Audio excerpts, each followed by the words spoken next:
Master of the universe Hollywood ஃபிலிம்ல என்கிட்ட இருக்கிற பவரை நான் எதுக்குற யூஸ் பண்ணாத இருக்கணும் அப்படின்னு சொல்லி ஹீரோ கேட்கும் போது இது வேற ஒரு வேர்ல்டு, உங்களுடைய பிளானட்ல இருந்து நீங்க வெளியே வந்து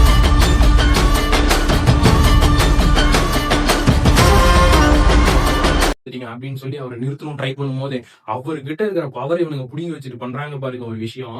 அதே எங்கிட்ட இருக்கிற பவர் தான்டா புடுங்க, நீ உங்க பவர் என்னால எடுக்க முடியாதான்னு சொல்லி எடுக்கும் போது அந்த ஒரு வேர்ல்டுல இருந்து பெரிய வேற ஒரு பிளானட்டுக்கு வந்து ஒரு சண்டை ஃபைட் பண்றாரு பாருங்க. அந்த ஸ்பேஸ் ஷிப்பை பயன்படுத்தியோ நம்ம என்ன சொல்லணும், நமக்கு தெரிஞ்ச மாதிரினா தமிழ் பிலிம்ல இன்டர்நெட் நல்ல ஒரு மிஷின்ல உட்காந்து வெளியே வருவாங்க, அந்த மாதிரி அவங்க கிட்ட இருக்கிற விஷயமும் அப்படிதான் இருக்குது. என்ன ஒண்ணு அது கொஞ்சம் ஸ்பேஸ் ஷிப்ன்றாங்க, அது வந்து மிலிட்டரி அட்டாக் மாதிரியும் தன்னை பாதுகாத்துக்கிறதுக்காகவும் ஒரு இடத்துல இன்னொரு இடத்துக்கு போறதுக்கு பயன்படுத்துறாங்க. அவங்க சொல்ற ஒரே விஷயம், நீங்க சொல்றது எல்லாமே ஸ்பைடர்மேன் படத்துல தான் கேள்விப்பட்டிருப்பீங்க, சூப்பர் பவர்ல. ஆனா நம்மளுடைய பிலிம்லயே வந்து எங்கிட்ட ஒரிஜினலாவே இருக்குது அப்படின்னு சொல்லி ஹீரோ காட்டுறாரு. ரொம்ப ரொம்ப யங்ஸ்டர்ஸ்க்காக இருக்கட்டும், சூப்பர் பவர் சம்பந்தப்பட்ட விஷயம் அதிகமா ஈடுபடுறவங்க இந்த பிலிமை பார்க்கலாம். ரொம்ப சூப்பரா இருக்குது. ஒரே ஒரு கேள்விதான், சூப்பர் பவரை பயன்படுத்தினா நல்லதா தப்பா, நீங்க சொல்லுங்க.